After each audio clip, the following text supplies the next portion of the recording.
झारखंड विधानसभा चुनाव 2024 में झामुमो ने जोरदार वापसी की है। इंडिया गठबंधन ने जीत हासिल की और झामुमो 34 सीटें जीतकर सबसे बड़ी पार्टी बनकर उभरी। और अब जनता के साथ साथ नेताओं की भी पहली पसंद झारखंड मुक्ति मोर्चा यानी झामुमो बनती जा रही है। हालांकि 2024 के चुनाव में भाजपा सत्ता में वापसी तो नहीं कर पाई, लेकिन सबसे बड़ी विपक्षी पार्टी जरूर बनी। पूरे चुनाव में सबसे बुरी स्थिति आजसू की रही। आजसू 10 में से 9 सीटें हार गई। इस हार के बाद अब आजसू नेताओं का झामुमो पार्टी की तरफ झुकाव बढ़ता जा रहा है। आजसू पार्टी फिलहाल राज्य में सबसे कमजोर पार्टी की गिनती में गिनी जा रही है। गठबंधन दलों के साथ मिलकर झामुमो ने अपार बहुमत हासिल किया, तो इसके पीछे पार्टी की बढ़ती स्वीकार्यता को बड़ी वजह माना जा रहा है। यही कारण है कि झामुमो में अन्य दलों से एंट्री के लिए नेताओं की लाइन लगने लगी है।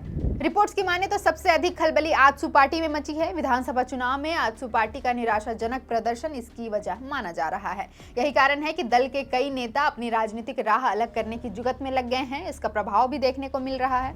आजसू पार्टी के संस्थापकों में से एक स्वर्गीय कमल किशोर भगत की पत्नी नीरू शांति भगत ने आजसू पार्टी से इस्तीफा दे दिया है। विधानसभा चुनाव में पार्टी ने उन्हें लोहरदगा से चुनावी मैदान में उतारा था। उन्हें पराजय का सामना करना पड़ा। कुछ दिनों पूर्व उन्होंने झामुमो के कार्यकारी अध्यक्ष सह मुख्यमंत्री हेमंत सोरेन से भी मुलाकात की थी। इसकी प्रबल संभावना है कि वह झामुमो में शामिल होंगी।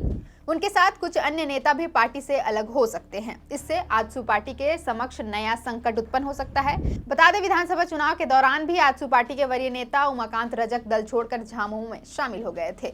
झामुमो ने उन्हें चंदन क्यारी सीट से प्रत्याशी बनाया था। वे चुनाव जीतने में सफल रहे। उन्होंने तत्कालीन नेता प्रतिपक्ष अमर कुमार बावरी को हराने में सफलता पाई। हालांकि झामुमो में नए नेताओं की एंट्री मुख्यमंत्री हेमंत सोरेन की तरफ से सहमति मिलने के बाद ही संभव हो पाएगी। अब राज्य में भाजपा नीत राष्ट्रीय जनतांत्रिक गठबंधन यानी एनडीए में भी आजसू पार्टी को लेकर मंथन चल रहा है। पार्टी के भीतर खाने यह चर्चा है कि आजसू पार्टी के साथ भविष्य में चुनावी साझेदारी पर भी विचार करना चाहिए।